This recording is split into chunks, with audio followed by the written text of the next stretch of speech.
আলহামদুলিল্লাহ। তুই কেমন আছিস? আলহামদুলিল্লাহ। শাহিদ, আজকে তোর বাবা আর ভাইয়া আমার বাসায় এসেছিল। কেন? হঠাৎ তুই কোথায় আছিস তা আমি জানি কিনা তাই। করে খোঁজ খবর নিচ্ছে? তোর বাবা, সামিয়া, তোর ভাই, এক কথা তোর পরিবার, সামিয়ার পরিবার আর রিপার পরিবারের সবাই সত্যটা জেনে গেছে। তুই যে নির্দোষ তা জেনে গেছে। কিন্তু কিভাবে জানলো? গতকাল তোকে বললাম না যে সামিয়া তোর বাসায় এসেছিল? আসলে সামিয়া তোর সম্পর্কে জানতে এসেছিল, আর এসেই তোর বাবা তাকে নিয়ে হাসপাতালে যায়। হাসপাতালে রিপাকে ভর্তি করানো আছে, আর সেখানে রিপা সবাইকে ডেকে সব সত্যি বলে দেয়। ওহ, কিন্তু রিপার কি হয়েছে? Brain tumour. ওহ, আমার বাসা সবাই কেমন আছে? সবাই ভালো আছে, কিন্তু তোর আম্মু তোর চিন্তা করে করে অসুস্থ হয়ে পড়েছে। তুই চলে আয় ভাই। তা সম্ভব নয়। আচ্ছা, ভালো থাকিস। বলেই ফোনটা কেটে দিলাম। আমার কথা প্রচুর মনে পড়তেছে। রাফির কাছ থেকে এই খবর পেয়ে আমি যে কত খুশি হয়েছি তা বলে বোঝাতে পারবো না। কারণ পরিবারের লোকদের কাছে এক মিথ্যে ষড়যন্ত্রের জন্য আমি ছিলাম পাপী। এখন তারা সত্যিটা জানে। কিন্তু আম্মুর কথা ভেবে নিমিষেই মনটা খারাপ হয়ে গেল। আমি তো আর তাদের কাছে যাচ্ছি না। পরদিন কলেজে গেলাম। মিমকে রেখে যেতে চাইলাম, কিন্তু সে আমার সাথে কলেজে যাবে। সে কি কান্না! আমিও আর না করতে পারলাম না। কলেজে পৌঁছে মিম সামিয়াকে দেখতে পেয়ে আমাকে বলল, বাবাই মানুষের কাছে যাবো। না, যাওয়া যাবে না। ব্যাস কান্না শুরু করে দিল। আমি ওর কান্না দেখে যাওয়ার হুকুম দিলাম, সাথে সাথেই কান্না অফ। জাদু! ক্লাসে ঢুকতে যাব এমন সময় আমাদের ক্লাসের একটা মেয়ে আমার কাছে এসে একটা প্রশ্ন বুঝিয়ে নিতে চাইল। আমি তাকে সাথে করে নিয়ে ক্যাম্পাসে একটা ফাঁকা জায়গায় বসে সেটা বুঝিয়ে দিতে লাগলাম। একটু দূরে লক্ষ্য করে দেখি সামিয়া আমার দিকে ভেজা চোখে তাকিয়ে আছে। মনে করতেছে আমি এই মায়ের সাথে গল্প করতেছি। আমিও সামিয়াকে রাগানোর জন্য মেয়েটির সাথে হেসে হেসে কথা বলতে লাগলাম। সামিয়া সেটা সহ্য করতে না পেরে সেখান থেকে উঠে চলে গেল। আমিও ক্লাসে গেলাম। সামিয়ার ক্লাসে সামিয়া বারবার আমার দিকে তাকাচ্ছিল। ছুটির আগে সামিয়ার রুমে গেলাম। রুমে গিয়ে বসতেই সামিয়া আমার পায়ের কাছে এসে পা জড়িয়ে ধরে কান্না করতে করতে বলল, ঈশাইদ, আমাকে এভাবে ইগনোর করো না। আমি আর পারছি না। বলছি আমার ভুল হয়েছিল, কিন্তু আমাকে কি মাফ করা যায় না? কি করতেছেন? পা সারুন। না, ছাড়বো না। তুমি আমাকে মেনে নিলে আমি পা ছাড়বো না। দেখুন, আপনি যদি আমার পা না ছাড়েন তাহলে আমি এখান থেকে চলে যেতে বাধ্য হব। না না, তোমাকে যেতে হবে না, তুমি থাকো। আমি চেয়ারে বসলাম আর সামিয়া আমার সামনে চেয়ারে বসলো। আমার কোনো কাজ নেই শুধু বসে থাকা ছাড়া। মাঝে মাঝে সামিয়া আমাকে কিছু প্রশ্ন করতে দেয় আর আমি সেগুলো করি। এভাবে অতিবাহিত হলো এক সপ্তাহ। আর এই এক সপ্তাহে সামিয়া আমার কাছ থেকে অনেকবার ক্ষমা চেয়েছে, কিন্তু আমি ক্ষমা করিনি। প্রতিবারই তার বলা কথাগুলো দ্বারা তাকে অপমান করেছি। সেগুলো সে মুখ বুঝে সহ্য করেছে। হয়তোবা এখন সে আমার ভালোবাসার মর্মটা বুঝতে পেরেছে।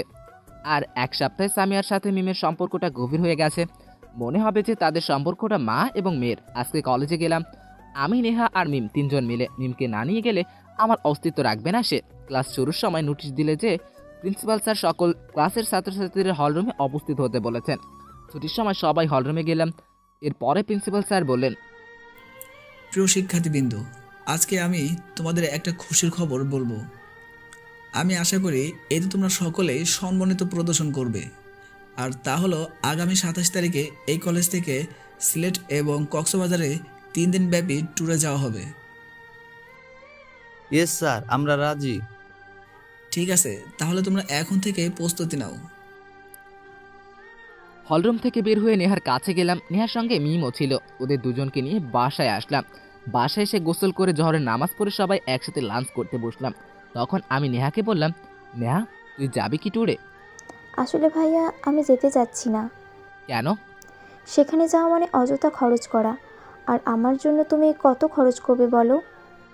নেহার কথা শুনে ঠাস ঠাস করে গালে দুইটা লাগিয়ে দিয়ে বললাম, কি বললি? তোর জন্য আমি কত খরচ করব?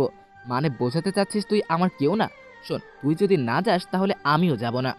বলে খাবার টেবিল থেকে উঠে রুমে এসে শুয়ে পড়লাম। ভাবতেই পারিনি নেহা আমাকে এইভাবে কথাগুলো বলবে। হয়তোবা আমাকে এখনো পর ভাবে, এখনো আপন করে নিতে পারেনি। কিন্তু সে তো আর জানে না সে আমার কাছে কতটা আপন। রুমে চোখ বন্ধ করে শুয়ে থেকে এইসব ভাবতেছি আর চোখে দিয়ে পানি পড়তেছে। হঠাৎ বুঝতে পারলাম রুমে কেউ ঢুকলো। চোখ খুলে দেখি নেহা দাঁড়িয়ে আছে। আমি বললাম, কিছু বলবি? আমি তো তোর কেউই না।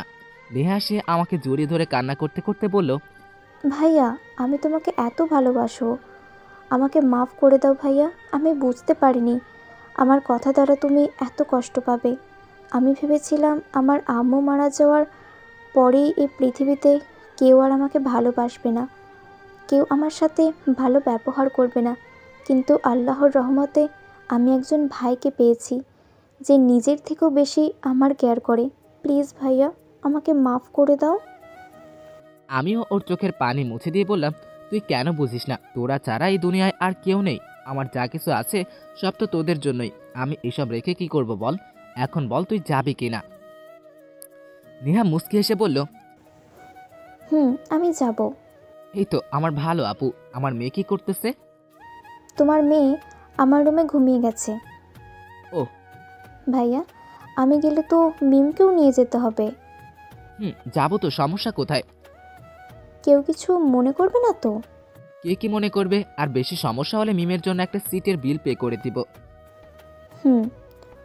ও, আমার তো মনেই নেই যে তোমার মেয়ে মামনি তো আবার কলেজের ম্যাম। সমস্যা হওয়ার কথাই নেই তো।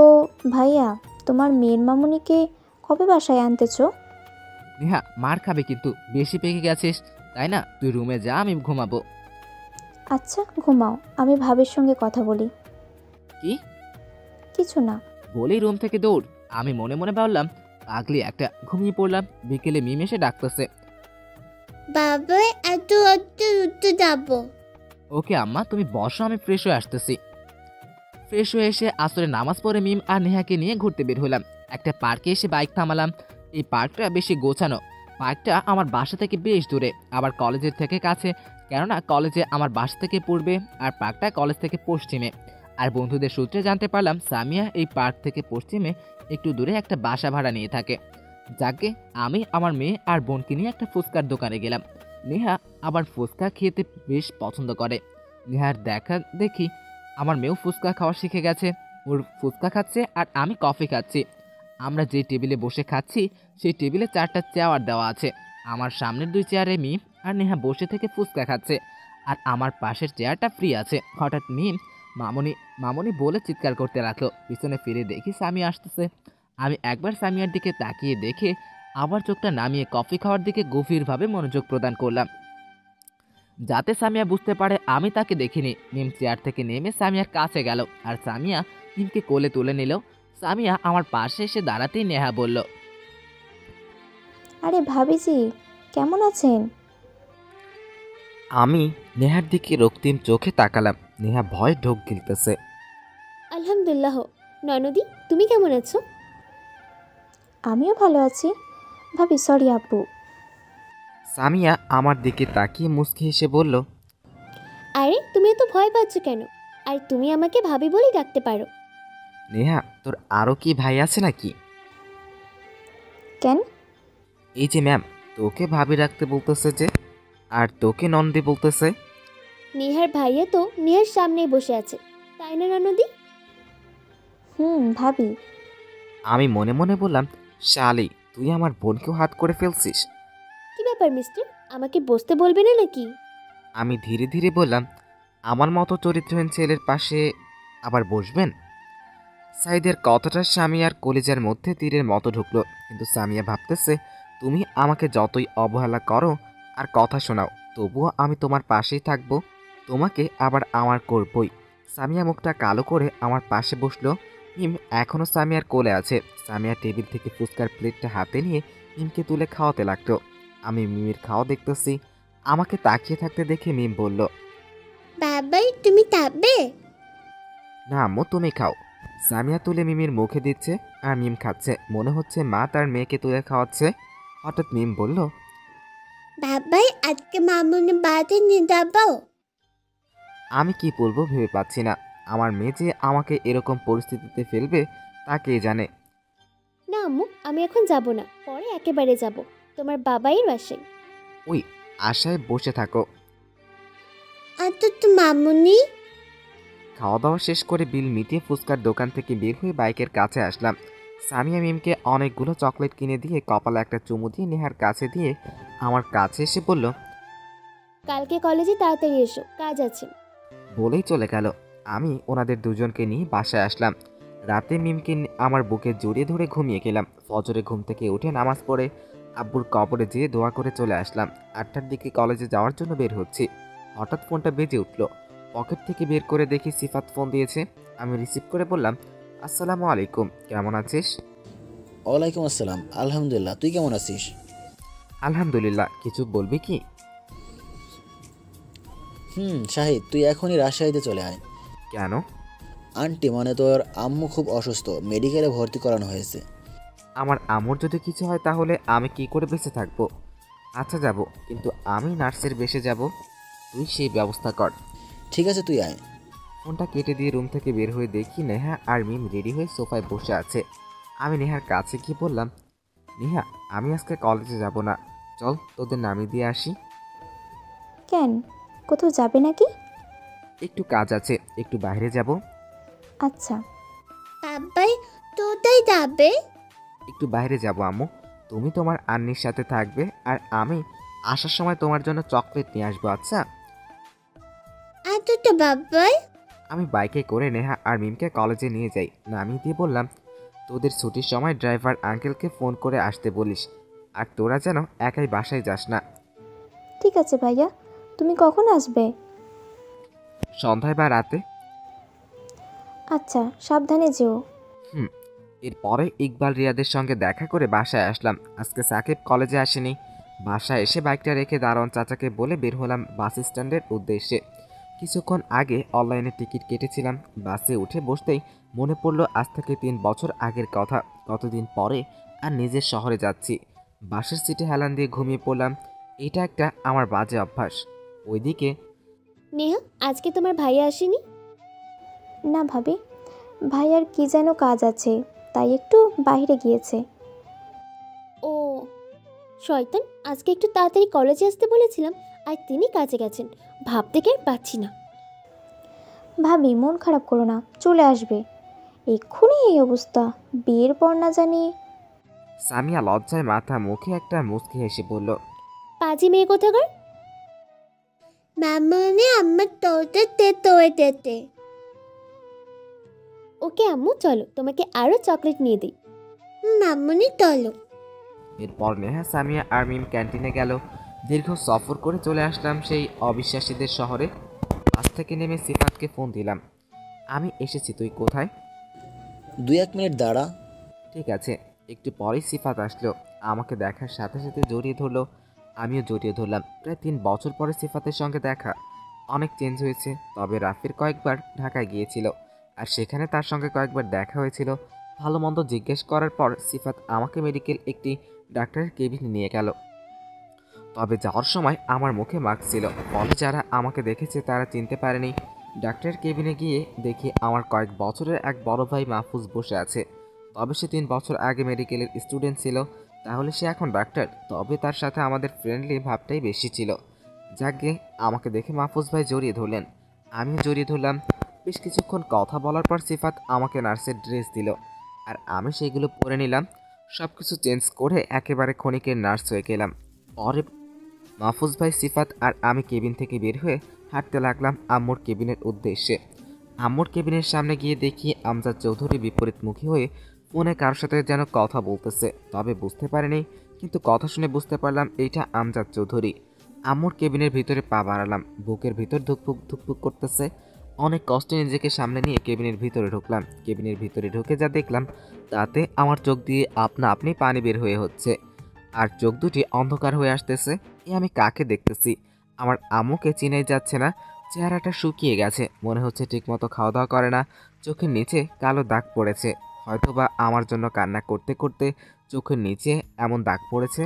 বেডের সঙ্গে লেপটে শুয়ে আছে। আম্মুর এক পাশে ভাইয়া আর অন্য পাশে ভাবি বসে আছে। ভাবির কোলে একটা ছেলে সন্তান, মনে হয় এইটা তাদের ছেলে। মাহফুজ ভাই আম্মুকে চেক আপ করার জন্য আম্মুর কাছে গেলেন। ভাইয়া আর ভাবিকে উদ্দেশ্য করে বললেন,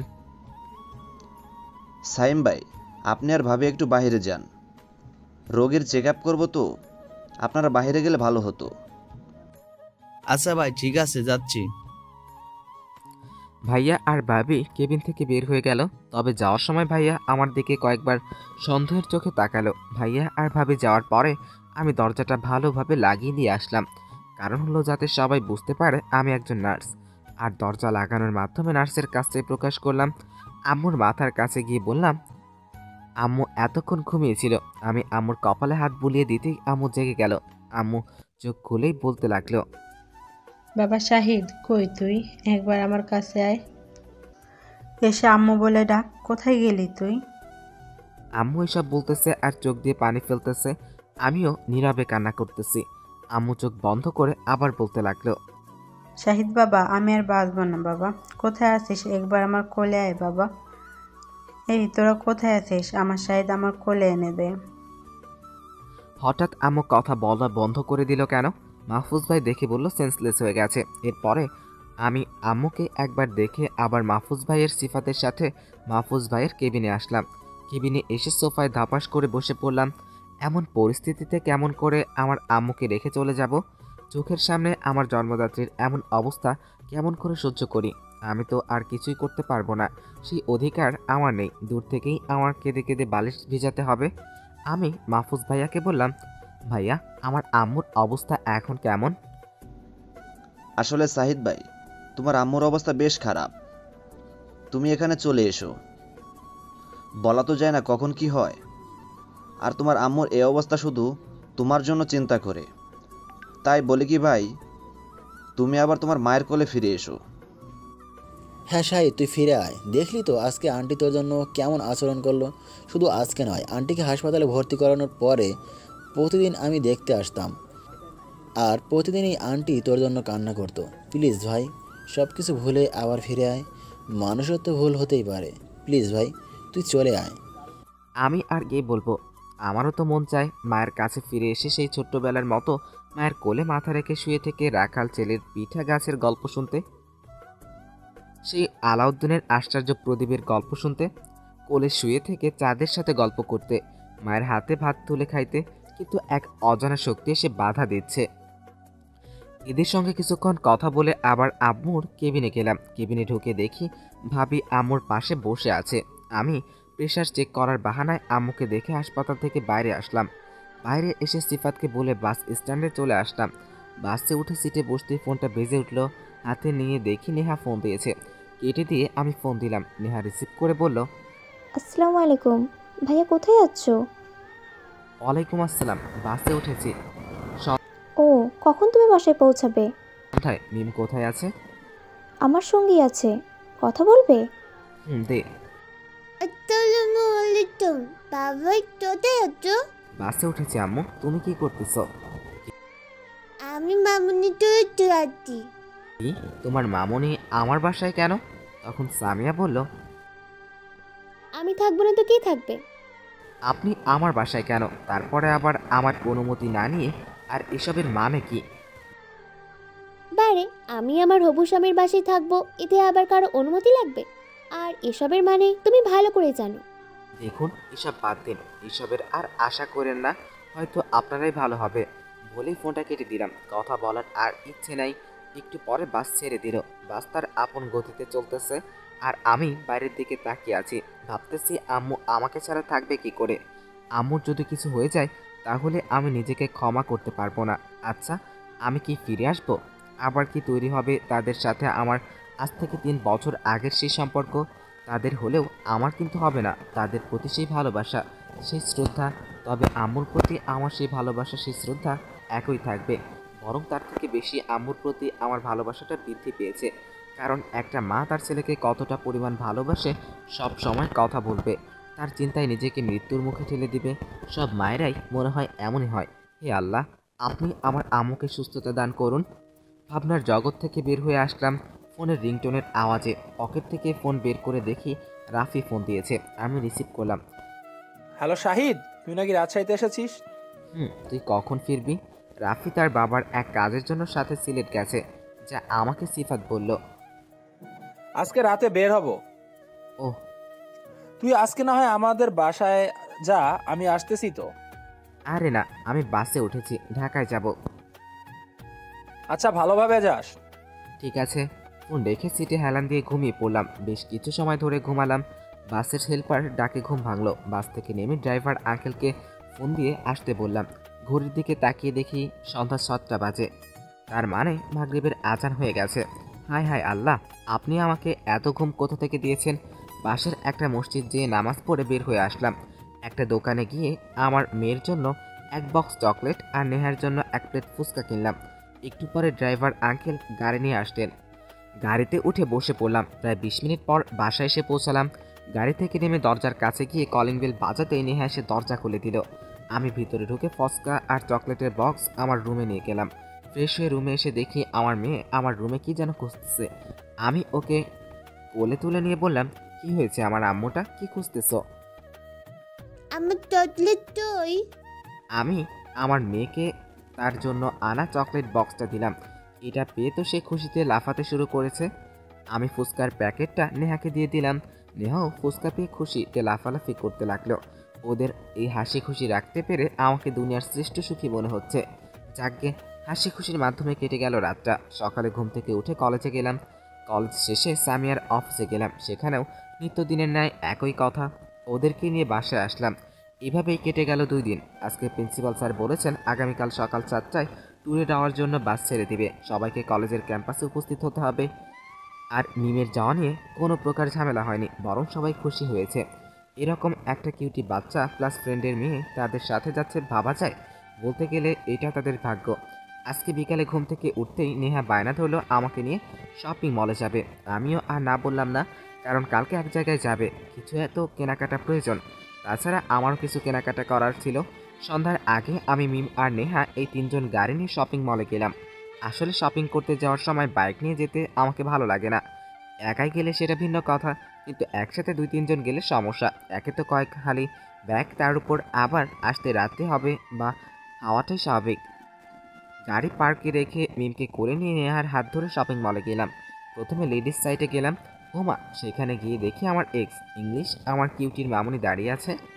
ওহ, তাহলে নেহা ওকে আমাদের আসার কথা বলেছে। এরপরে ম্যামকে নিয়ে দোকানের ভিতরে ঢুকলাম। নেহা আর সামিয়া তাদের শপিং করতে ব্যস্ত। আমি আর তাদের মেয়ে অসহায়ের মতো তাদের শপিং করা দেখতেছি। একটু পরে সামিয়া সেলসম্যানকে মিমের জন্য কিছু পোশাক দেখাতে বলল। আমি নেহাকে বললাম, আপু তোর ফোনটা একটু দে তো। নেহা আমাকে ওর ফোনটা বের করে দিল। দেখি ফোনটা বেশ পুরনো হয়ে গেছে, আজ থেকে 1 বছর আগে এইটা ওকে দিয়েছিলাম। আজকে আবার একটা নিয়ে দিব। চলে গেলাম শাওমির শোরুমে। সেখান থেকে নিজ মডেলের একটা ফোন কিনে লুকিয়ে নিয়ে গিয়ে গাড়িতে রাখলাম সারপ্রাইজ দিব বলে। ও নেহার মোবাইল ফোন যে জন্য নিলাম সেটা তো করাই হলো না। কল লিস্টে যে দেখি ভাবি নামে সেভ করা। একটা নাম্বারে বেশি কথা হয়, নাম্বারটা দেখে তো বেহুশ হওয়ার মতো অবস্থা। কেননা আমার এই নাম্বারটা হলো আমার এক্সের। তার মানে নেহাই সামিয়াকে সব কিছু বলে। দাঁড়া দেখাচ্ছি মজা। সুন্দর করে এক্স এর নাম্বারটা ব্লক লিস্টে রাখলাম। কাজ শেষে চলে আসলাম তাদের কাছে। ওদের এখনও শপিং করা শেষ হয়নি। নেহাকে ওর ফোন দিয়ে দিলাম। আমি আমার প্রয়োজনীয় কিছু কাপড় কিনলাম। ওদেরকে নিয়ে একটা জুয়েলারিতে গেলাম। সেখানে গিয়ে একটি নেকলেস আমার নজর আটকে গেল। আমি হেল্প বয়কে এটা প্যাক করে দিতে বললাম। আমি যখন নেকলেসটা প্যাক করে দিতে বলেছিলাম, তখন সামিয়া আমার দিকে তাকিয়ে মিষ্টি মিষ্টি হাসতেছে। সে মনে করেছে এটি আমি তার জন্য কিনেছি। এবার দেখো মজা কেমন লাগে। নেহাকে বললাম, নেহা এই নেকলেসটা ভালোভাবে রাখিস, তো এইটা মিমকে গিফট করব। সাইদের কথা শুনে সামিয়ার ভিতরে মনে হচ্ছে কেউ হাতুড়ি দিয়ে পিটাচ্ছে। তবুও সব কিছু নীরবে সহ্য করে নিল। এত কিছু করার পরেও যদি তাকে সাইদকে হারাতে হয়, তখন আমি নেহাকে বললাম, আরে আমাদের ক্লাসের চিনিস না, কয়েকদিন আগে আমাকে প্রপোজ করেছিল। আমি কয়েকদিন সময় চেয়েছিলাম। এখন ভেবেছি ট্যুরে যেয়ে এই নেকলেস দিয়ে আমি আবার প্রপোজ করব। সাইদের কথায় নেহা অবাক হয়ে গেল। নেহা ভাবতেও পারেনি তার ভাই অন্য একজনকে ভালোবাসে। সামিয়া আর এক মুহূর্ত দেরি না করে দৌড়ে শপিং মল থেকে বেরিয়ে হয়ে গেল। আমি অবাক হলাম, কি ব্যাপার, এইটুকু কখনো সামিয়া এত হার্ট হবে তা ভাবতেই পারেনি। হলে হবে আমার কি, কেবল তো শুরু। নেহা আর মিমিকে নিয়ে বাসায় আসলাম। বাসায় পৌঁছে ঘড়িতে দেখি রাত 9টা বেজে গেছে। ভেবেছিলাম কোনো রেস্টুরেন্টে ডিনার করে আসবো, কিন্তু তা আর হলো না। রুমে এসে ফ্রেশ হয়ে মোবাইলের বক্সটা নিয়ে নেহার রুমে গেলাম। তবে একটা জিনিস ভাবাচ্ছে, গাড়িতে ওঠার পর থেকে বাসায় আসা অবধি নেহা আমার সাথে একটা কথাও বলেনি। মিমি গাড়িতেই ঘুমিয়ে গিয়েছিল। ওকে কোলে করে নিয়ে এসে আমার বিছানায় শুইয়ে দিলাম। নেহার রুমে গিয়ে দেখি নেহা শুয়ে আছে। আমি নেহাকে ডাক দিলাম, আপু তোর কি শরীর খারাপ? আমার কথা শুনে নেহা উঠে বসে পড়ল। না ভাইয়া, ঠিক আছি। তাহলে? এমনি শুয়ে আছি। ও, এই নে এটা। ফোনের বক্সটা ওর দিকে এগিয়ে দিয়ে, তোর জন্য। কি আছে এখানে? Mobile phone. আচ্ছা, রেখে দাও। নেহার এমন আচরণে আমি অবাক হয়ে গেলাম। নেহাকে বললাম, কি হয়েছে আপু তোর? ভাইয়া, তুমি কি সত্যি মিমিকে ভালোবাসো? ও, এতক্ষণে বুঝতে পারলাম এই ব্যাপার। হায় রে ভাবি পাগল যে। কেন? এমনি বলতেছি। না জানার ভান করে আমি মুচকি হেসে বললাম, সেটা পরে বুঝতে পারবি, চল ডিনার করবি। আমি খাবো না, তুমি খাও। সেটা বললে হবে না, তুইও চল আমার সাথে। শেষে আমার জোরাজোরিতে ডিনার করার জন্য রাজি হলো। অতঃপর দুই ভাই বোন মিলে ডিনার করে যে যার রুমে গেলাম। আমি রুমে এসে আমার এবং আমার মেয়ের 3 দিনের প্রয়োজনীয় ড্রেসগুলো লাগেজে ভরে নিলাম। নেহা ডিনার করে রুমে এসে সামিয়াকে ফোন দিল। হ্যালো ভাবি, কি করতেছো? এই তো বসে আছি। তুমি? ডিনার করে রুমে আসলাম। ভালো। তোমার কণ্ঠ এমন লাগতেছে কেন? কান্না করতেছো? কি করব বলো, তার জন্য এত কিছু করলাম, সে আছে অন্য কারো। ভাবি, তোমার ভেঙে পড়লে চলবে না। ভাইয়া হয়তো তোমাকে হার্ট করার জন্য কথা বলেছে। তাছাড়া আমি ভাইয়াকে চিনি, কোনোদিন তোমার কাছে কোনো কথা লুকায়নি। মিমি যদি সত্যি প্রপোজ করতো তাহলে আমাকে আগেই বলতো, বুঝেছো? তুমি লেগে থাকো। ঠিক আছে, পরে কথা হবে। নেহার কথা শুনে সামিয়া কিছুটা শান্তি পেল। ফজরে ঘুম থেকে উঠে গোসল করে নামাজ পড়ে নেহা আর মিমকে ডেকে তুললাম। মিমকে ফ্রেশ করে নিয়ে ডাইনিং টেবিলে আসলাম। নেহা এখনও ডাইনিং টেবিলে আসেনি। একটু পরে নেহা আসলো। গতকাল বুয়াকে কিছু খাবার রান্না করে ফ্রিজে রেখে দিতে বলেছিলাম। তিনজন একসাথে নাস্তা করে রুমে এসে ড্রেস আপ করে বের হয়ে গাড়িতে এসে বসলাম। এরপরে ড্রাইভার আঙ্কেল আমাদের কলেজে নিয়ে গিয়ে নামিয়ে দিলেন। কলেজে পৌঁছে ঘড়িতে দেখি 6:30 বেজেছে। নেহার ফ্রেন্ডদের কাছে গেল। আমি আমার মেয়েকে নিয়ে আমার বন্ধুদের কাছে যেতেই প্রিন্সিপাল স্যার সকলকে গাড়িতে ওঠার জন্য বললেন। সিট লটারির মাধ্যমে নির্ধারিত করা হয়েছে। একটু পরে সামিয়া এসে আমার কাছ থেকে মিমকে নিয়ে গেল। মিমকে নিয়ে যাওয়ার পরেই ইকোনমিক্স স্যার এসে আমাকে বললেন, এই লিস্ট নিয়ে সকল বাসে যেয়ে দেখো তো সবাই ঠিকমতো উঠেছে কিনা। ঠিক আছে স্যার। এরপরে সকলের বাসে যেয়ে দেখে আসলাম সবই ঠিকঠাক বসেছে। মোট 5টি বাস যাচ্ছে আমাদের কলেজ থেকে। কয়েক বছর পর আমাদের কলেজ থেকে ট্যুরে যাচ্ছে, এই জন্য স্টুডেন্টদের যাওয়ার আগ্রহটা বেশি। যাকে আমি আমাদের ডিপার্টমেন্টের জন্য যেই বাস ফিক্সড করা হয়েছে সেটাই গেলাম। ওমা, গাড়িতে উঠে দেখি আমার বন্ধুরা সহ সবাই নিজ নিজ সিটে বসে পড়েছে। সব সিট পূর্ণ হয়ে গেছে। আমার পকেট থেকে টিকিটের কার্ডটা বের করে দেখি 36 নাম্বার সিটটা আমার। 36 নাম্বার সিটে যেহেতু আমি অবাক, কারণ আমার পাশের সিটে বসে আছে মিমি, যার কথা আমি গতকাল শপিং মলে বলেছিলাম। আমার পাশের সারির 2 সিট পিছনে সামিয়া এবং আইসিটি বিভাগের ম্যাম বসেছিলেন। তবে আমাদের কথা ওরা ওদের সিট থেকে শুনতে পাবে না। মিম সামিয়ার কোলে বসেছিল আর নেহা অন্য বাসে ছিল। আমি সিটে বসতে মিম আমাকে দেখতে পেল। আমাকে দেখেই বলল, বাবাই, আমার টয়লেট যেতে যাবো। ঠিক আছে আম্মু, এসো। মিমকে আমি আমার কাছে নিয়ে এসে সিটে বসে পড়লাম। জানালার পাশে আমি বসেছি আর আমার পাশে মিমি বসেছে। মিমকে কোলে নিয়ে তা আদর করতেছে। আগে ক্লাসে নিয়ে যাওয়ার কারণে সকলেই মিমকে চেনে, কিন্তু মিম সবাইকে চেনে না। তেমন মিমির ক্ষেত্রেও হয়েছে। মিমকে চেনে, কিন্তু মিম মিমিকে চেনে না, মানে তেমন পরিচিত নয়। এইটা তোমার মামনি হয় আম্মু, আজ থেকে মামনি বলে ডাকবা। ঠিক আছে বাবাই, মামুনি আমার জন্য টয়লেট এনেছো? এই নাও আম্মু। মিমির কাছ থেকে আমার কাছে এসে বলল। মিমি ওর ব্যাগ থেকে চকলেট বের করে দিল, মনে হয় চকলেট নিয়েই এসেছিল। সামিয়ার দিকে তাকিয়ে দেখি সামিয়া আমাদের দিকে তাকিয়ে আছে। আমি ওকে রাগানোর জন্য মিমির সাথে কথা বলতে লাগলাম। আচ্ছা মিমি, তুমি এত সুন্দর কেন? তোমার সেই কাজল কালো চোখ, সেই আপেলের মতো গল, সেই পাগল করা হাসি, সব মিলিয়ে মনে হয় যেন স্বর্গের কোনো রমণী নেমে এসছে।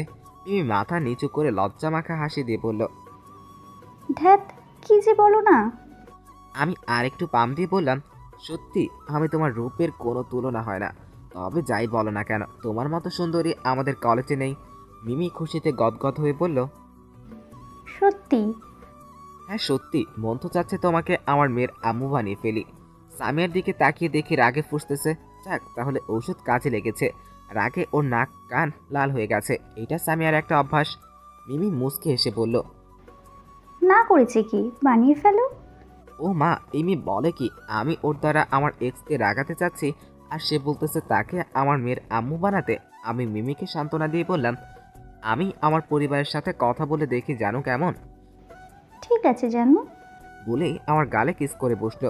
হায় আল্লাহ, এ আমি কার পাল্লায় পড়লাম? সামিয়া আর এসব সহ্য করতে না পেরে তার সিট থেকে উঠে আমাদের কাছে এসে মিমিকে বলল। এই মেয়ে, এখানে কি চুমাচুমি করতে এসেছো? মিমি ভয় ঢোক গিলতে গিলতে বলল, না মানে ম্যাম। কি মানে মানে করতেছো? আমার সিটে যেয়ে বসো যাও। কেন ম্যাম? আবার কথা বলো। আমি যা বলতেছি তাই হবে, যাও বলতেছি। আর যেন কখনো তোমাকে শাহিদের সাথে না দেখি।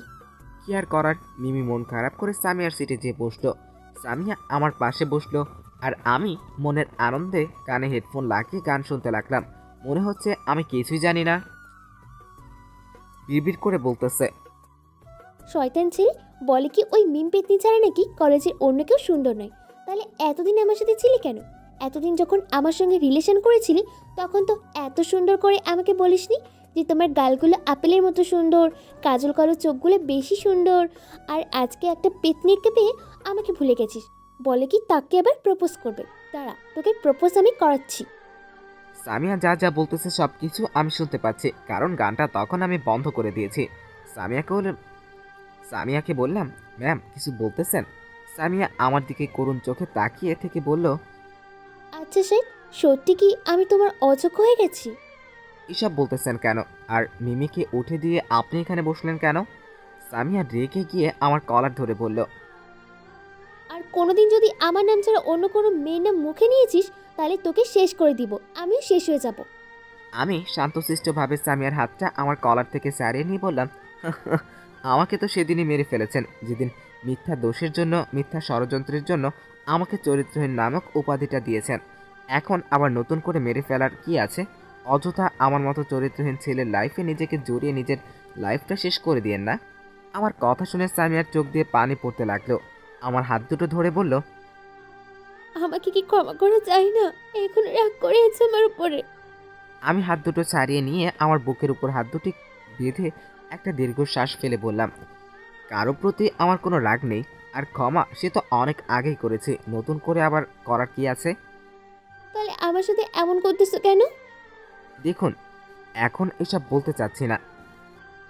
আমি হাত দুটি ছাড়িয়ে নিয়ে আমার বুকের উপর হাত দুটি বেঁধে একটা দীর্ঘশ্বাস ফেলে বললাম, কারো প্রতি আমার কোনো রাগ নেই, আর ক্ষমা সে তো অনেক আগেই করেছে, নতুন করে আবার করার কি আছে? দেখুন, এখন এসব বলতে চাচ্ছি না।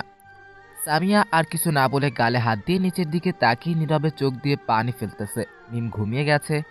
আমি মিমের মাথায় হাত বুলিয়ে দিচ্ছি। আমার মেয়েটা একেবারে আমার মতোই ঘুম পাগলি। আমিও সিটে মাথা লাগিয়ে দিলাম। হঠাৎ মনে পড়লো আজকে তো মাহফুজ ভাইয়ের সঙ্গে কথা বলা হয়নি, আর আপনাদের তো বলা হয়নি। গতকাল দুপুরের পর থেকেই করা মেডিসিনের জন্য আম্মু বেশ সুস্থ হয়ে উঠেছে, তবে আমার কথা ভাবলেই কান্না করে দেয়। মাহফুজ ভাইয়াকে ফোন দিলাম, প্রথমবার রিসিভ করলো না, আবার দিলাম, এইবার রিসিভ করলো।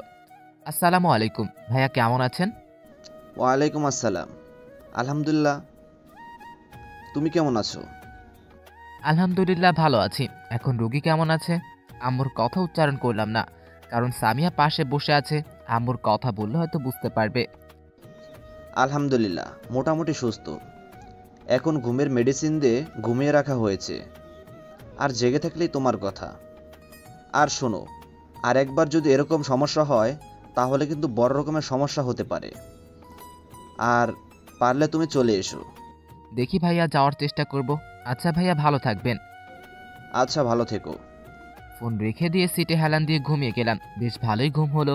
ঘুম থেকে উঠে দেখি আমি সামিয়ার কাঁধে মাথা রেখে ঘুমিয়ে আছি, আর মিম আমার কোলে, পা সামিয়ার কোলে, মাথা রেখে ঘুমিয়ে আছে। সামিয়া এক হাত দিয়ে আমার মাথায় হাত বুলিয়ে দিচ্ছে, আর অন্য হাত দিয়ে মিমির মাথায় হাত বুলিয়ে দিচ্ছে। আমি সামিয়ার কাঁধ থেকে মাথা তুলে ঠিকঠাক হয়ে বসে বললাম, সরি, আসলে ঘুমের মধ্যে বুঝতে পারিনি। সামিয়া মুচকি হেসে বলল, সমস্যা নেই। ঘুম কেমন হলো? ভালোই হয়েছে। দুজনেই আর কোনো কথা বললাম না। বাস তার আপন গতিতে চলতেছে, আর আমি বাইরের দৃশ্য দেখতেছি। বাসের হেল্পার কাছ থেকে শুনলাম আর 1 ঘন্টার পথ অতিক্রম করলে আমরা আমাদের গন্তব্যে পৌঁছে যাব। একটু পরে আমার মেয়ে ঘুম থেকে উঠল। ঘুম থেকে উঠেই ওর মামনিকে বলল, মামুনি, আমি তোকে তুই ভালো হতো বাবা, তোমার দুন কেমন হলো? এই নাও আম্মু, তোমার বাবাইয়ের ঘুমও খুব ভালো হয়েছে মামুনি। সামিয়া মিমকে চকলেট বের করে দিয়ে বলল, এরপরে আমার মেয়ে তার মামনির কোলে আধা শোয়া হয়ে মনের আনন্দে চকলেট খাচ্ছে। আমি আমার মেয়েকে বললাম, আম্মু তোমার ঘুম কেমন হলো? মিম আর সামিয়া দুজনে গল্প করতে লাগলো। দীর্ঘ পথ অতিক্রম করার পরে আমরা পৌঁছে গেলাম আমরা আমাদের গন্তব্যে। বাস একটা হোস্টেলের সামনে থামলো। তবে এটা কক্সবাজার শহর থেকে একটু বাইরে।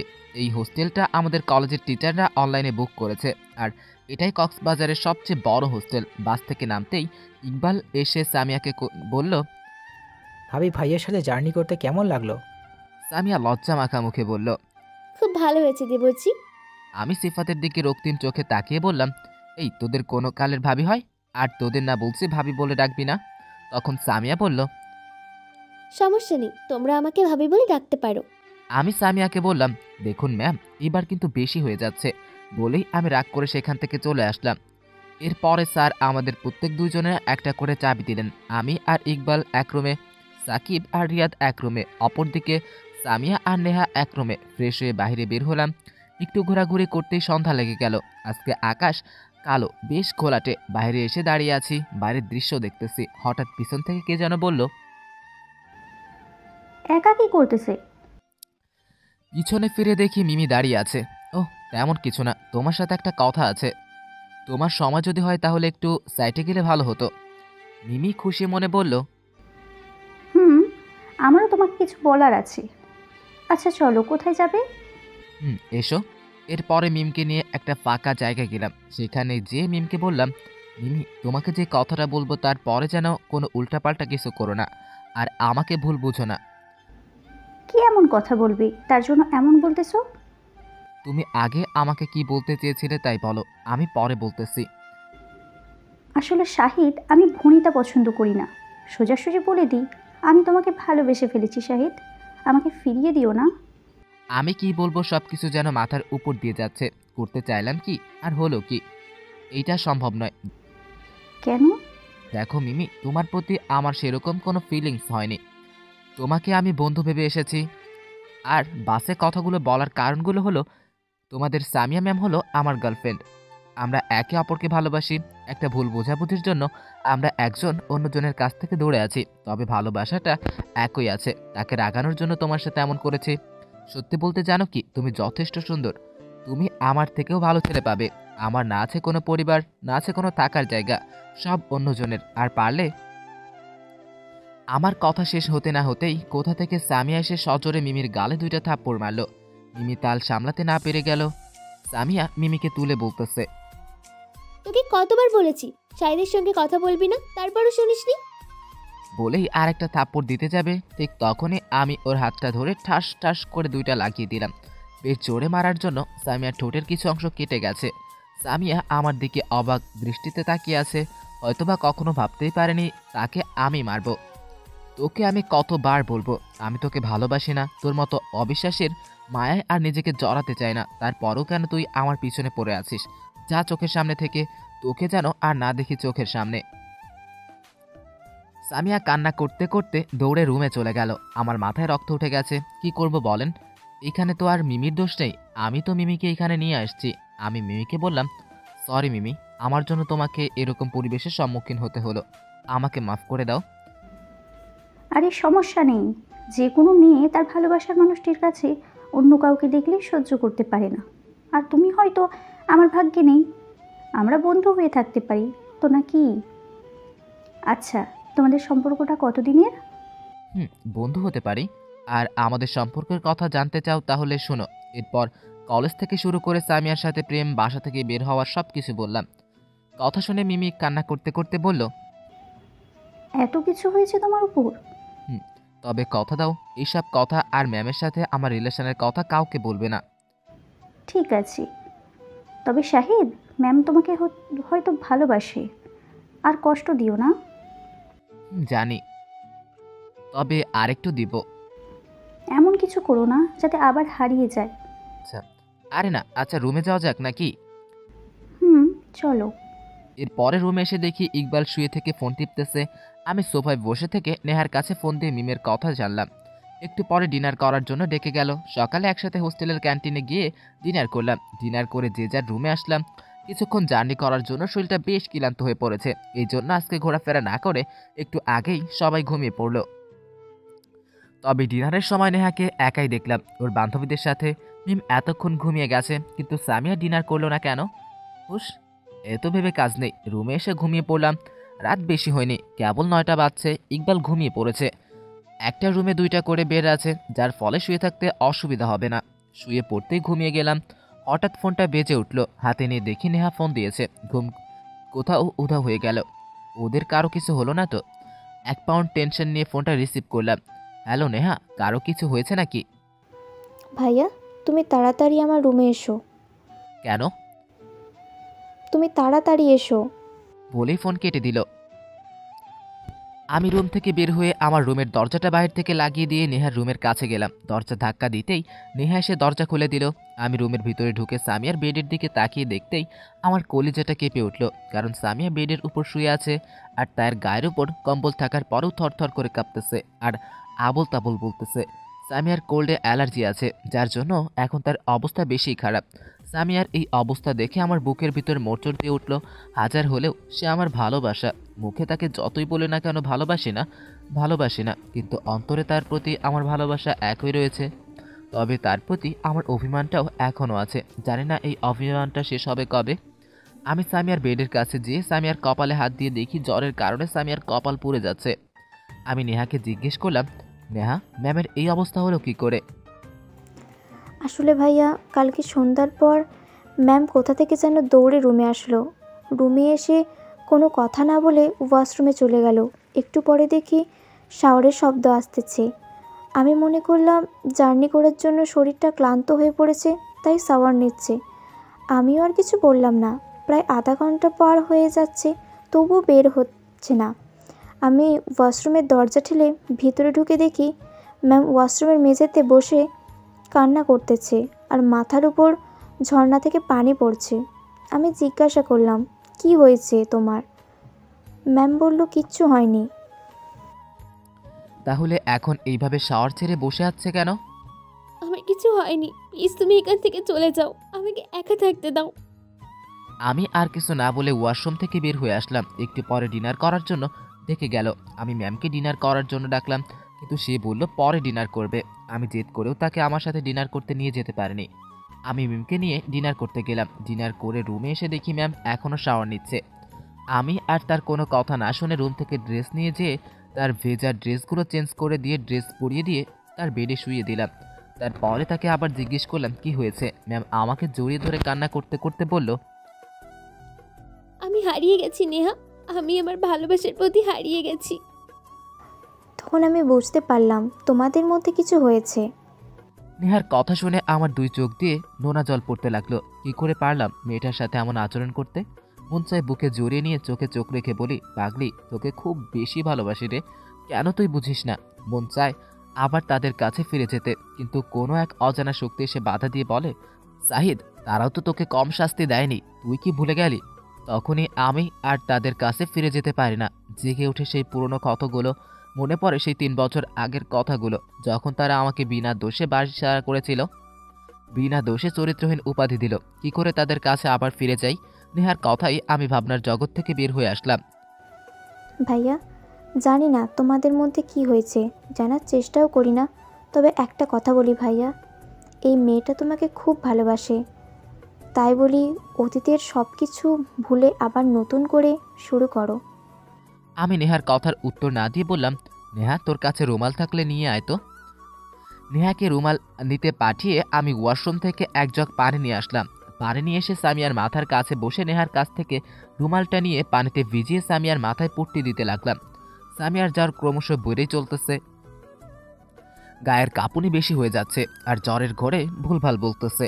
আমি আমার রুমে এসে ব্যাগ থেকে জ্বরের ক্যাপসুল নিয়ে এসে সামিয়াকে খাইয়ে দিলাম। সামিয়া এখনও অসচেতন অবস্থায় আছে। প্রায় 45 মিনিট ধরে জলপট্টি দেওয়ার পরে সামিয়া কিছুটা স্বাভাবিক হলো। এতক্ষণে নেহা আমার পাশেই বসেছিল। আমি নেহাকে বললাম, আপু, তুই মিমকে নিয়ে তোর বেডে শুয়ে পড়। আমি এখানে বসে আছি, তুমি তোমার রুমে যেয়ে ঘুমিয়ে পড়ো। আমি এখানে আছি, তুই গিয়ে ঘুমিয়ে পড়, জাগলে তুই অসুস্থ হয়ে পড়বি। ঠিক আছে ভাইয়া। এরপরে নেহা মিমকে সামিয়ার বেড থেকে নিয়ে যে ওর বেডে ঘুমিয়ে পড়লো। আমি সামিয়ার মাথাটা আমার কোলের উপর তুলে নিয়ে মাথায় হাত বুলিয়ে দিচ্ছি আর মাথায় জলপট্টি দিয়ে দিচ্ছি। এক্সের সেবা করতে করতে কখন যে রাত শেষ হয়ে গেছে বুঝতেই পারিনি। ফজরের আজানের সময় সামিয়ার বেড থেকে উঠে নিজের রুমে এসে উজু করে নামাজ পড়ে বেডে গাটা এলিয়ে দিলাম। এখন সামিয়ার জ্বরটা ছেড়ে গেছে, তবে একটু একটু আছে। সকাল 7টায় ঘুম থেকে উঠে সোজা মেডিসিন কর্নার থেকে কিছু জ্বরের ওষুধ নিয়ে এসে নেহাকে দিয়ে বললাম, নেহা এই মেডিসিনগুলো তোর ম্যামকে খাইয়ে দিস। ঠিক আছে ভাইয়া। এখন জ্বর কেমন আছে? জ্বর নেই, তবে মেডিসিনগুলো খাইয়ে দিলে একেবারে সেরে যেতে পারে। ঠিক আছে। রুমে এসে ফ্রেশ হয়ে ইকবাল আর আমি বসে আছি। একটু পরে রিয়াদ আর সাকিব আমাদের রুমে আসলো। সাকিব আর রিয়াদ বসতেই ইকবাল বলতে শুরু করলো, জানিস তোরা আমাদের শাহিদ ভাই আজকে রাতে ভাবির কাছে ছিল। ইকবালের কথা শুনে সাকিব আর রিয়াদ আমার দিকে মুখ খোলা রেখে তাকিয়ে আছে, মনে হচ্ছে আমি অন্য গ্রহ থেকে এসেছি। তখন সাকিব বলল, বলিস কি মামা, এত দূরে এগিয়ে গেছে? আরে আগে শুনি তো নাকি। বল। রাত প্রায় 10টা বাজে, আমার ঘুম ভেঙে গেল। পাশের বেডে তাকিয়ে দেখি শাহিদ নেই। মনে করলাম ওয়াশরুমে গেছে, কিন্তু বেশ কিছুক্ষণ পার হয়ে যাওয়ার পরও ওয়াশরুম থেকে বের হচ্ছে না। আমি ওয়াশরুমে ঢুকে দেখি কেউ নেই। গেল কই রে? আমি ভাবলাম হয়তো বাইরে গেছে। রুম থেকে বের হয়ে দেখি বাইরেও নেই। ম্যামের রুমে উঁকি দিয়ে দেখি আমাদের জানের দোস্ত শাহিদ কথা বলতেছে। তার মানে ভাইয়া ভাবির রুমে গেছে। আমি রুমে এসে শুয়ে পড়লাম। ফজরের একটু আগে ঘুম থেকে উঠে দেখি শাহিদ এখনও আসেনি। একটু পরে রুমে আসলো। আমি ঘুমানোর ভান করে মিটিমিটি চোখে তাকিয়ে বুঝতে পারলাম বন্ধুর শরীরটা বেশ খারাপ, কারণ সারা রাত হয়তো ম্যাচ খেলেছে। এত কিছু হয়ে গেল, তারপরও তুই আমাদের কিছু জানানোর প্রয়োজন মনে করলি না? ছি, ভাবতেও খারাপ লাগতেছে। আরে তুই ইকবাল যা বলতেছে তার কিছু সত্য কিছু মিথ্য। আমি রাতে ওখানে ছিলাম, কিন্তু আমাকে আর বলতে না দিয়ে সাকিব বলল, বুঝি বন্ধু বুঝি, আমরা কচি কুকা না। কচু বুঝিস তোরা, থাক তোরা। বলেই রুম থেকে বের হয়ে আসলাম, কারণ তাদের কাছে যতই থাকবো তারা ততই পেঁচাবে। বাইরে আসতেই ফোনটা বেজে উঠলো। বের করে দেখি স্যার ফোন দিয়েছে। আমি রিসিভ করে বললাম, আসসালামু আলাইকুম। ওয়ালাইকুম আসসালাম। কোথায় আছো তুমি? স্যার আমি তো বাইরে আছি। কেন? তুমি হোস্টেলে যে সকলকে ক্যান্টিনে নিয়ে এসো, ব্রেকফাস্ট করে আমরা ঘুরতে বের হব। ঠিক আছে স্যার। আমি হোস্টেলে ফিরে এসে সবাইকে ক্যান্টিনে যেতে বললাম। সকালে একসাথে ব্রেকফাস্ট করে ঘুরতে বের হলাম। প্রথমেই হিমসরে গেলাম, এরপরে পর্যায়ক্রমে গেলাম বঙ্গবন্ধু সাফারি পার্কে, রাডার স্টেশন ও লাইট হাউসে, লামারপাড়া ক্যাংওয়ে, ইনানিতে। প্রকৃতির এমন মনোমুগ্ধকর দৃশ্য দেখে মনে হচ্ছে প্রকৃতির মাঝে হারিয়ে যাই। অনেকক্ষণ যাবৎ ঘোরাফেরা করলাম। দুপুর 2টা বেজে গেছে। এরপরে একটা রেস্টুরেন্টে যেয়ে সবাই একসাথে লাঞ্চ করে হোস্টেলে আসলাম। সকালে গোসল করে আবার রওনা দিলাম সমুদ্র সৈকতের উদ্দেশ্যে। বিকেলে সেই পরন্ত সূর্যের রোদটুকু এবং সন্ধ্যার সূর্যাস্ত সময়টা উপভোগ করতে আমরা সৈকতে কাটাতে চাই। আর আজকে রাতে রওনা দিব সিলেটের উদ্দেশ্যে। সৈকতে আমি, নেহা, মিম, সামিয়া একসাথে ঘুরতেছি। ইকবাল, সাকিব, রিয়াদ আর কিছু ফ্রেন্ড একসাথে ঘুরতেছে। সামিয়া, নেহা আর মিম ওরা 3জন আমার সামনে সামনে যাচ্ছে আর আমি তাদের পিছু পিছু যাচ্ছি। ফোনটা বেজে উঠলো। বের করে দেখি অফিসের এমডি ফোন দিয়েছে। রিসিভ করে বলল, আজকে রাতেই আমাকে ঢাকা ব্যাক করতে হবে। অফিসের কি জানে জরুরি মিটিং আছে, যেটা আমার স্বাক্ষর ছাড়া হবে না।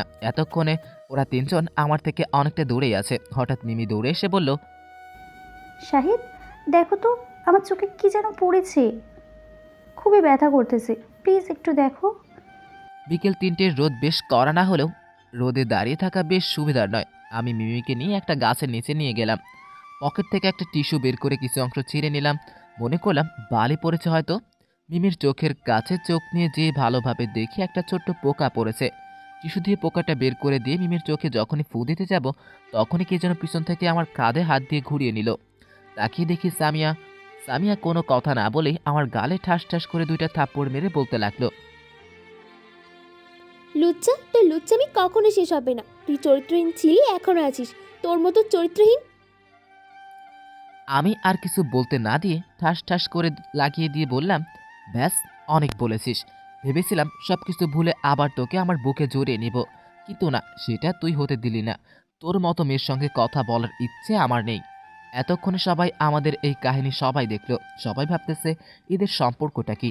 আমি নেহাকে বলে হোস্টেলে ফিরে আসলাম। মাথায় রক্ত উঠে গেছে। আমি ভাবলাম হয়তো সামিয়া তার ভুল বুঝতে পেরে আমাকে আবার ভালোবাসতে শুরু করেছে, কিন্তু না, এটা তার একটা আবেগ। রুমে এসে শাওয়ার ছেড়ে দিয়ে ভিজতে লাগলাম। এদিকে মিমি বলল, আসলে ম্যাম, আপনার ভালোবাসাটা আসল নয়। আর আসল হলে নিজের ভালোবাসার মানুষটিকে এভাবে সন্দেহ করতেন না। মানে কি বোঝাতে চাচ্ছ? আমি বলতে চাচ্ছি আপনি শাহিদের যোগ্য নয়।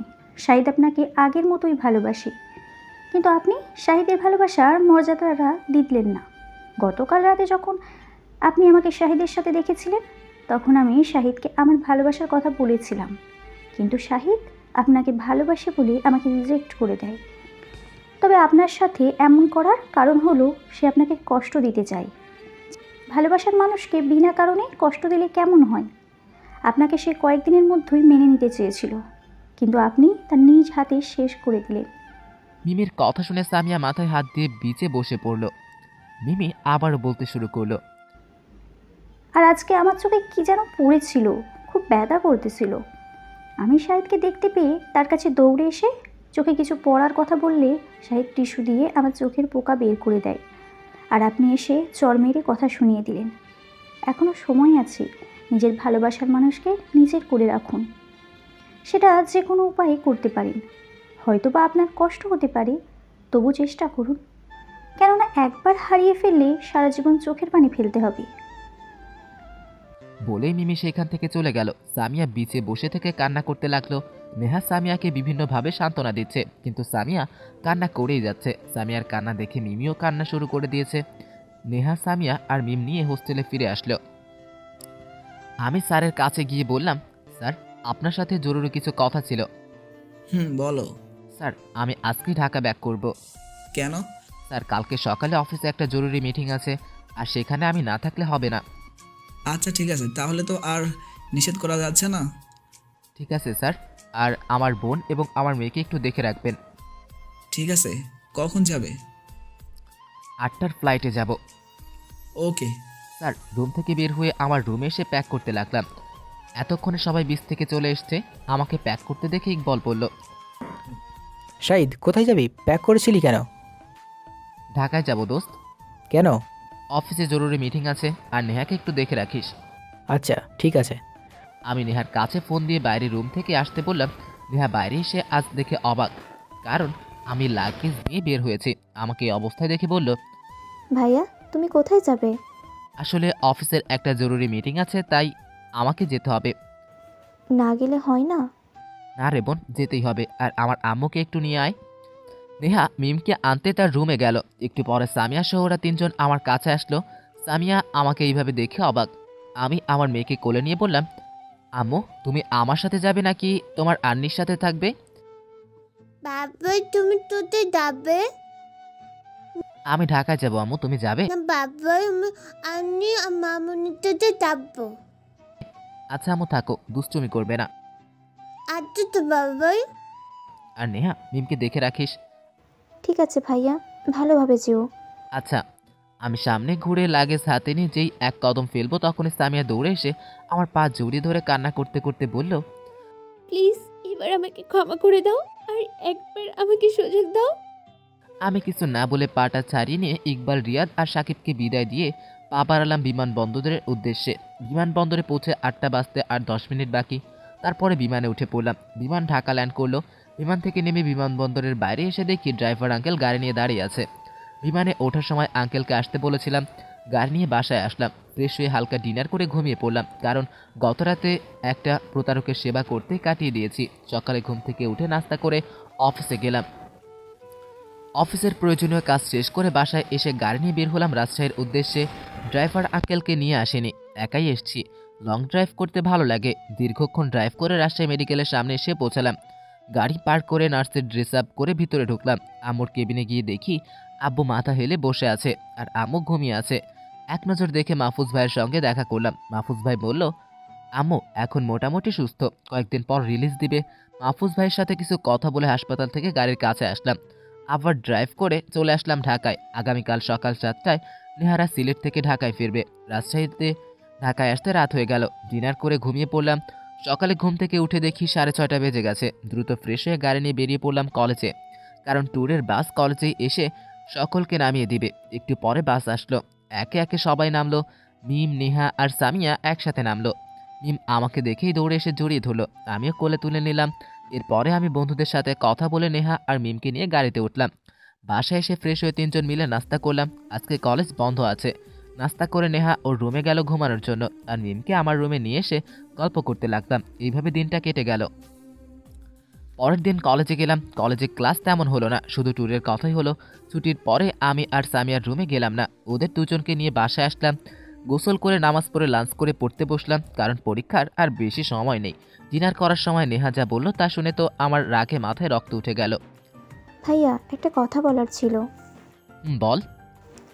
আসলে ভাইয়া, সামিয়া ম্যাম যেই বাসায় থাকতো সেই বাসায় সমস্যা হয়েছে, এখন থাকার জন্য অন্য একটা বাসা খুঁজতেছে। তো আমি বলতেছি যে তাকে আমাদের বাসায় রেখে দিই, তাতে তার কাছে আমার লেখাপড়াও ভালো হবে আর মিম তার মামুনিকে কাছে পাবে। আমি নেহাকে ঠান্ডা মাথায় শান্তভাবে বললাম, দেখ নেহা, তুই কি চাস আমি তোদেরকে ছেড়ে চলে যাই? না। তাহলে এইসব কথা আর বলিস না প্লিজ ভাইয়া, তুমি শুধু আমার এই কথাটা রাখো।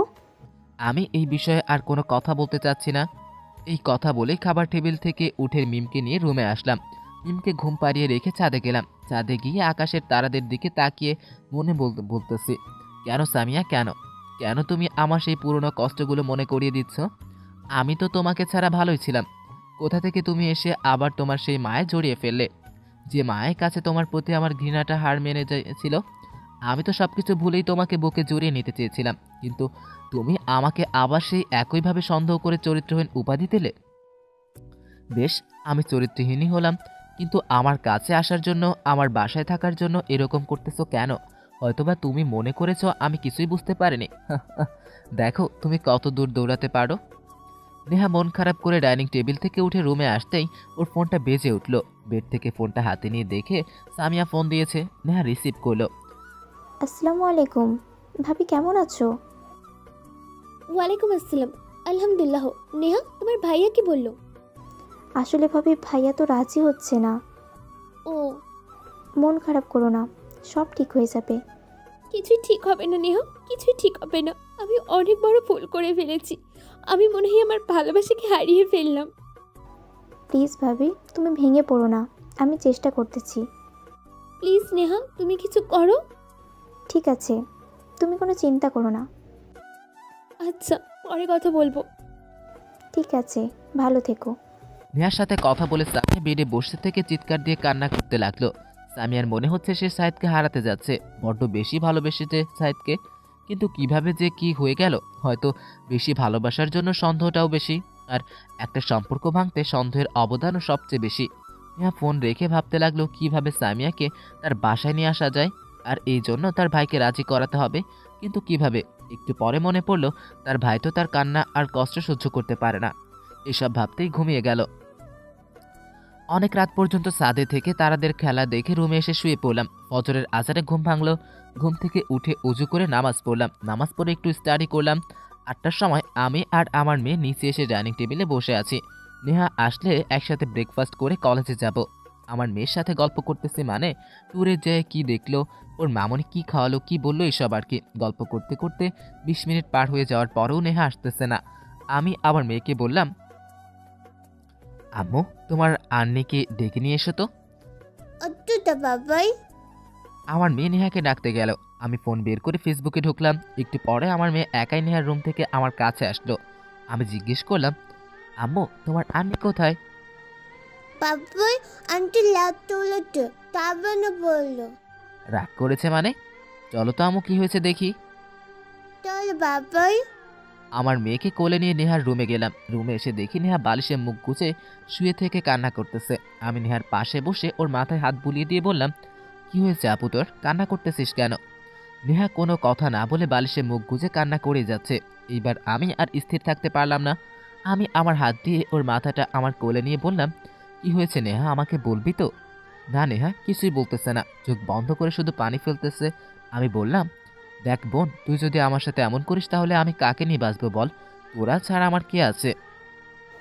আমি কারো বোন নই, আমার জন্য কাউকে কষ্ট পেতে হবে না। কেউ আমার কথা শোনে না, আমি কারো কেউ নই। ওহ, এই ব্যাপার এতক্ষণে বুঝলাম। মুচকি হেসে নেহার কপালে একটা চুমু দিয়ে বললাম, বল তুই কি চাস? ম্যামকে আমাদের বাসায় থাকতে দিতে হবে। ঠিক আছে যা। সত্যি? হুম, এখন ফ্রেশ হয়ে নিচে আয়, একসাথে নাস্তা করে কলেজে যাব। ঠিক আছে। আমি নেহার রুম থেকে বের হয়ে এসে মনে মনে হাসতেছি আর বলতেছি, সামিয়া তুমি আর কত কি করবে? আমার সহজ সরল বোনের মনে তুমি অভিমান ঢুকিয়ে দিলে নিজের স্বার্থ হাসিলের জন্য। নিজের স্বার্থ হাসিলের জন্য আমাদের ভাই বোনের মাঝে অশান্তি সৃষ্টি করতে চেয়েছিলে। তোমাকে কখনোই আমার বাসায় নিয়ে আসতাম না, কিন্তু আমার বোনের জন্য তোমাকে আমার বাসায় থাকতে দিলাম। নইলে আমার মা হারা বোনটা কষ্ট পাবে, আর সেই কষ্ট পাইলে তার মাকে দেওয়া কথাটা আমি রাখতে পারবো না। তবে সামিয়া, তুমি যখন আমার বাসায় আসতেই চাইতেছো, থাকতে চাইতেছো, তাহলে বেশ তুমিও প্রস্তুত থেকো আমার অমানবিক অত্যাচার সহ্য করার জন্য। নেহা নিচে আসলো। তিনজন একসাথে নাস্তা করে কলেজের উদ্দেশ্যে রওনা দিলাম। কলেজে পৌঁছে ওদের নামিয়ে দিয়ে বাইকটা পার্ক করে বন্ধুদের সাথে আড্ডা দিতে লাগলাম। একটু পরে ক্লাসে গেলাম। প্রথম ক্লাস শেষ হতেই সামিয়া এসে ক্লাসে ঢুকলো। মনে হয় ক্লাস শেষ হওয়ার অপেক্ষায় ছিল। সামিয়া ক্লাস করাতে শুরু করলো। আমার দিকে সে একইভাবে তাকিয়ে আছে, যা আমার অস্বস্তি বোধ করতেছে। অস্বস্তির মাধ্যমে কোনো রকম ক্লাসটা শেষ করে বাইরে চলে আসলাম। আজকে আর ক্লাস করব না। নেহার কাছে মিমকে নিতে গেলাম, কিন্তু মিম নেহার কাছে নেই। নেহা বলল মিম নাকি সামিয়ার কাছে আছে। কি আর করার, অনিচ্ছা থাকা সত্ত্বেও গেলাম সামিয়ার রুমে। সামিয়ার অফিস রুমের দরজাটা হালকা ফাঁকা ছিল। দরজার ফাঁকা স্থান দিয়ে দেখি সামিয়া মিমকে তার টেবিলের উপর বসিয়ে রেখেছে, আর সে তার সামনে চেয়ারে বসে আছে, কি যেন বলতেছে। আর মিম খিলখিল করে হাসতেছে। আমি দরজা নক করে বললাম, আসতে পারি? সামিয়া মাথা নিচু করে অনুমতি দিল। আমি মিমের কাছে গিয়ে বললাম, আম্মু বাসায় যাবো এখন।